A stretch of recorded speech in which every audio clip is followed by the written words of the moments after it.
zülmet ve karanlık, yüreğim sustu bir anlık, yadıma düştü zavallı. Onda rüyadaydım ben, onda rüyadaydım, ayrı dünyadaydım ben, onda rüyadaydım, ayrı dünyadaydım.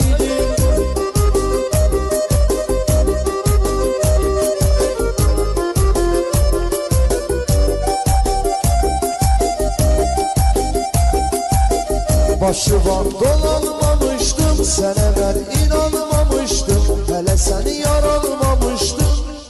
Uje dünyadaydım ben, onda rüyadaydım, ayrı dünyadaydım ben, onda rüyadaydım, ayrı dünyadaydım.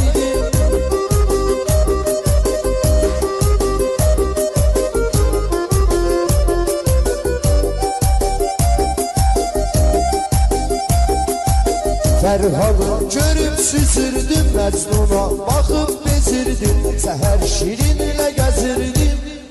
Gece Leyla'daydım ben, onda rüyadaydım, ayrı dünyadaydım ben, onda rüyadaydım, ayrı dünyadaydım.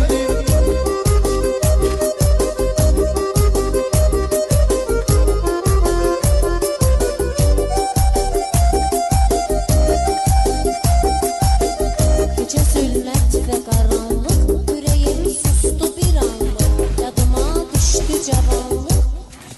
Onda rüyadaydım ben, onda rüyadaydım, ayrı dünyadaydım, onda rüyadaydım.